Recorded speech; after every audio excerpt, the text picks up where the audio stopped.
there's just nothing here that bothers me or offends me in the same way that, like, there's always one thing about any of those other cars that's just like, it's like bordering on deal breaker. Hey, welcome to Downshift. My name is Matt, and this is one of my favorite EVs. This is the Hyundai Ioniq 5, and it competes in the most competitive segment that an EV can compete in. It goes against things like the EV6, its sister vehicle, the Toyota BZ4X, the VW ID4, the Ford Mustang Mach-E, the Polestar 2, and of course the Tesla Model Y. So what we're going to do today is hit the best and the rest to see just how this thing stacks up to its really fierce competition. Let's get into it.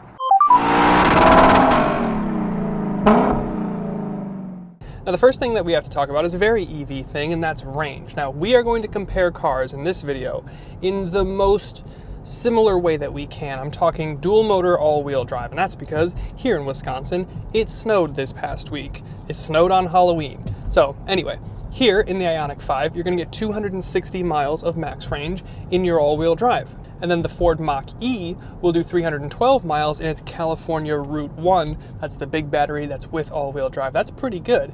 The VW ID4, that's good for 255 miles of range, so a little bit less. Kia EV6, the sister to this, actually does a little bit better, 282 miles in all-wheel drive, and that's only if you don't go for the GT line because you get skinnier, more range-efficient tires. It's also a more range and aerodynamic efficient shape, so that helps there. Toyota's BZ4X, not really competitive, 228 miles. Polestar 2, 276 miles, 302 according to the WLTP Euro cycle. And then, of course, the Big Daddy, the Model Y, at 330 miles of range. So it bests the ID4 by 5 miles, and it bests the BZ4X by about 32 miles, but it does bring less range to the table than any of the others. I will add in my caveat, though, and that's that 260 miles that you get here is totally competitive, and they use a heat pump, so the real-world cold weather testing that I did this week saw the least range degradation due to freezing or below freezing temperatures. And that's across any of the other ones that I've tested. Okay, so just finished a 31-mile journey to get the pups back and go to Costco, about 3/4 highway. And yeah, this is what we got. So pretty much bang on the range. So we left with 245, did 31 miles, so we're actually slightly outperforming. And importantly, again, this is at 34 degrees and with snow on the roads. So there's resistance on the roads, and I'm pretty impressed. This is accurate. This has stayed true. I've been driving with the climate off because I'm in my big puffy coat, but this is going to be an accurate representation when you're seeing it on your dash. And unfortunately, the Ioniq 5, sister EV6, and the Toyota BZ4X round out the bottom three in terms of power output. The Ioniq 5 and EV6 bring 320 horsepower. The ID4 squeaks in at just over at 330 horsepower, and then there's the Ford Mustang Mach-E, the California Route 1 that we've been talking about. That makes 346. From there comes the Model Y approaching 400, and the Polestar 2 is the most powerful at over 400 horsepower. And of course, on the other end of the spectrum is the BZ4X with a mere 214 horsepower for dual motor all-wheel drive. Now I have to say, this 320 horsepower is not slow. This thing gets to 0 to 60 in like 4.5 to 5 seconds, so again, it's pretty quick. But if you need more power and more performance, you can option up to something like an EV6 GT, Ford Mustang Mach-E GT, Tesla Model Y Performance, or very, very soon, I think even as soon as next week, depending on when I release this video, we're going to hear detail on the almost 650 horsepower Ioniq 5N, and that is going to be very special. And then there's the price. This one kind of has a little star next to it because we're comparing 7 different cars in this video, and as far as price is concerned, the Ioniq 5, again, assuming the cheapest way to get into all-wheel drive, is smack in the middle of the price range. You can spend as little as $41,600 for an Ioniq 5, as tested here. This is limited with all-wheel drive, $58,000. And that's pretty pricey, but trying to create a level playing field here, we actually see that this price is fairly competitive across the rest of the segment. Now, the cheapest one is the BZ4X. That's $45,400 to get into all-wheel drive. Then you get into the ID4 4, that's $47,800 to get all-wheel drive. Tesla Model Y, $49,000 to get all-wheel drive. Ioniq 5 here then, again, smack in the middle, $49,200, so $200 more than the Tesla. And then the sister EV6, which is interesting because the Kias are usually less expensive than the Hyundais, but not here. That is $49,850, so another $650 more than your Ioniq 5. And then there's the Ford Mustang Mach-E. This one has a bit of a star next to it because you can get the small battery, which is not competitive on range, as we talked about earlier, and that's $46,000. But if you go to the big battery, which is competitive on range, you're looking at $50,000, which puts it on the higher end. And then the most expensive one of all is the Polestar 2 at $54,300. So really, if you want a car in this segment and you want to have all-wheel drive, you're going to be spending $50,000 and up. The only annoying thing is that the Tesla and the VW do technically bring more range and more power at less money. And then we have to talk about trunk space. And it's not the biggest trunk in the segment, but I think it's okay because you kind of sort of have a frunk for smaller things, and they're really prioritizing the rear cabin space for the actual people, and that's where you have stuff most of the time is people. But if you have to look at the numbers, the Ioniq 5 has 27.2 cubic feet of trunk space with the rear seats up. The EV6 and the Polestar 2 are the only ones with less trunk space. The seats do fold nice and flat, and then you have a very big cargo area, but it is going to be on the lower end of this segment with the rear seats up. But to suggest that this isn't a practical space is malarkey. When's the last time you heard someone say malarkey? But switching gears and talking about some of the places that this thing shines, we're going to talk about the charging time. Now this and the sister EV6 are both built on, I won't bore you with the details, but it's called the eGMP chassis, and it's a bespoke, ground-up EV chassis. And what that means is they're able to maximize things like interior space and storage, but it's also 800-volt architecture, which means it can charge the fastest of anything here. If you can find a DC charger that'll do it, you can charge the EV6 and Ioniq 5 here from 10 to 80% in under 20 minutes, 18 minutes. I mean, no one else is doing that, not even Tesla. Now, if you are gonna get something in this segment, you're gonna get an EV, I highly recommend you get a home charger. I've got an Emporia at home, and it is awesome. If you wanna save 5%, I can get you that in the description below. Make sure you check it out. You're gonna want that if you get one of these. And just as you might imagine, this car is dripping in all of the tech things that you can ask for, and even a couple things that you didn't know you needed, like an augmented reality head-up display, for example, or the new digital rear view mirror for 2023, or more conventional things like the massive dual 12-inch screens. You've got brilliant 360 cameras that feel more Audi and BMW than Toyota and Honda. You've got over-the-air updates, so your technology is always as fresh and new as it can be. And you've got an EV screen to keep an eye on everything. And your native navigation system is great at route planning and will even precondition the battery as you approach a charger to minimize your charge time and keep you on the road. My only complaint, and it's kind of a small one, but I do have to mention it, is the CarPlay and the Android Auto, not wireless. You still need to plug in. And then there's the drive. So this may not have the most range or the most power, but to suggest that it's slow or somehow bad behind the wheel is just false. It is so smooth. The power is potent in sport mode. It does 0 to 60 in like 4.5 seconds. Like, that is proper quick and something that's not even designated as a sports EV. And then you've got easy and natural feeling that you can get from the paddle shifters. So you've got paddle shifters to control your regen going all the way from level 0, which is basically free coasting, no regen, all the way up to I-pedal, which is kind of like your one-pedal driving.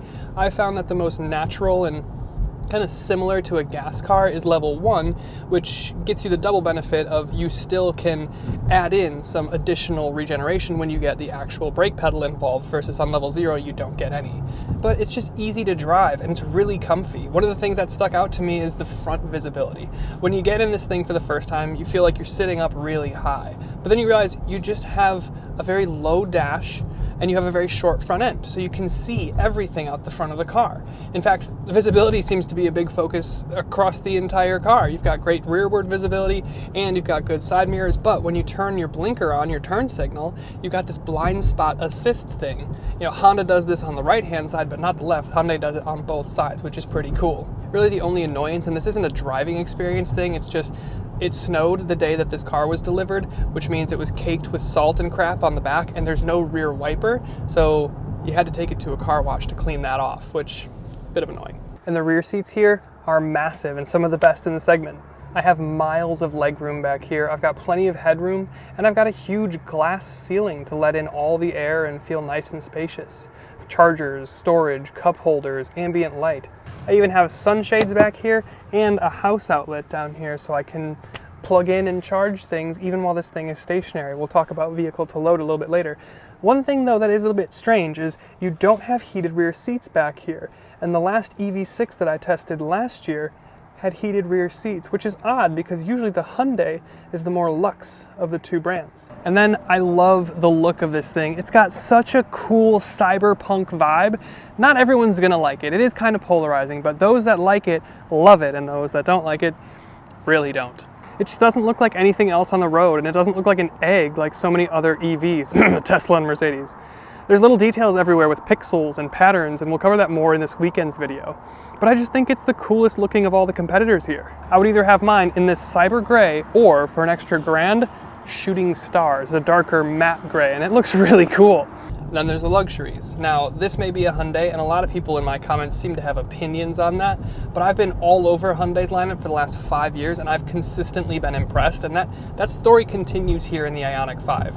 You get really nice, sustainable materials in the cabin here. They feel durable, they feel like they're gonna last. You get heated and cooled front seats, you get a driver's seat that turns into a recliner when you're charging, you get a heated steering wheel, you get a plethora of ambient lighting colors. It's only one color that you can choose at a time, but you get like 64 different colors. I mean, this is the exact same list of luxuries that you're gonna get in something like an Audi Q8 e-tron, which is on the luxury side of the equation for this, and a step up in terms of segments. So you're getting a lot of great stuff here in this Ioniq 5. And another nice feature that you get here that you don't really see much of anywhere else is the vehicle to load capabilities. And what that means is you can basically use this car as like a mobile power bank. For example, I lost power for 4 days at my house after a really bad storm about 2 summers ago. If I had had this Ioniq 5, I could have plugged in my sump pump directly to the car and used that to run so I wasn't panicking, freaking out that my basement was gonna flood for 4 days. So this could come in real handy. And this is a little bit weird, but I was really impressed when I found this out. If you hook up a tow receiver here, this thing will tow 2,300 pounds.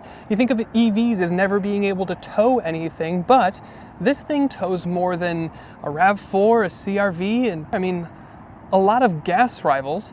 And then up here on your steering wheel, you have a couple buttons to control your driver assist systems, and it's very, very comprehensive. We compliment Hyundai's system all the time, but it is very good. The steering wheel itself is capacitive touch. You have to keep your hands on it, but it won't make you jiggle it around at 80 miles an hour, which is very unsettling. So you just rest your hand here and it'll read it. And you go to change lane and it'll do it for you. It's gonna do it really hesitantly and it's gonna take its time about it, but it'll do it. I mean, that is some advanced stuff in a Hyundai. But let's grab the key and go for a little bit of a drive. Okay. I wish it made some sort of sound or like just kind of something to give you a little bit of fizz. But here's the thing. Okay, so 0 to 60, well, I'll start with horsepower. 320 horsepower, 446 pound-feet of torque. Let's call it 450, just to be round. 0 to 60, I think Car and Driver did like 4.5 seconds. So this thing isn't slow, right?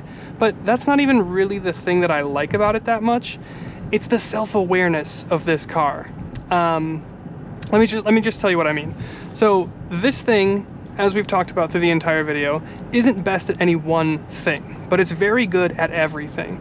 Like the Mustang Mach-E is sportier, it'll drive better. Now I did see, hold on, corner, have to send it. Brakes, decent turn in, a bit of understeer, but you can get it loose.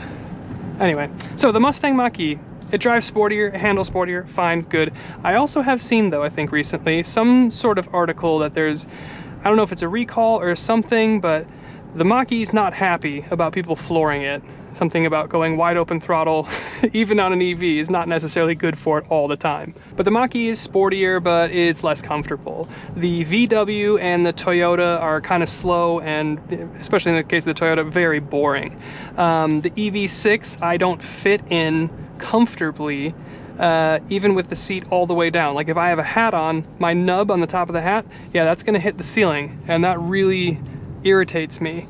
And then in terms of the Polestar, like it's fast and it's nice and I love the interior, but it's also, like if I bought one in Milwaukee and I wanted to have it serviced, I would have to go either to Minneapolis, which is 5 hours away, or Detroit, which is like 5 to 6 hours away. So like that doesn't work. And then of course the Tesla is the king on paper, but it's not built super well, and also the ride is pretty crap. So what that leaves me with here is the Ioniq 5. I love the look of this thing. The interior is so quiet and refined and comfortable. I love the open floor here. Like, there's just nothing here that bothers me or offends me in the same way that, like, there's always one thing about any of those other cars that's just like, it's like bordering on deal breaker here. The ride on that Tesla is terrible, or I can't sit and wear my hat in the EV6, or the Toyota is just boring, you know, like. This reminds me of the BMW i5 M60 that we were driving earlier this week. Not in the sense that it's fast like that, but just in the sense that it's not the leader at any one thing, but it just does everything faultlessly. And that seems like a good time for the final thoughts. So that is the best and the rest of the Hyundai Ioniq 5. And at the beginning of this video, I said that this was my favorite EV in this segment. And then I immediately started to tell you how it's got less range, less power, and it costs more money than some of the other competitors. And while those things are technically true, it's a marginal difference where there's almost nothing between them. So even for those slight, quote, faults, this remains my favorite. The styling brings so much personality, the driving experience is so comfy, the interior is spacious and luxurious, and the features are great. So once again, thanks to Michelle and Team Hyundai for letting me have a go, and their awesome Ioniq 5. We'll see you soon about the Ioniq 5N.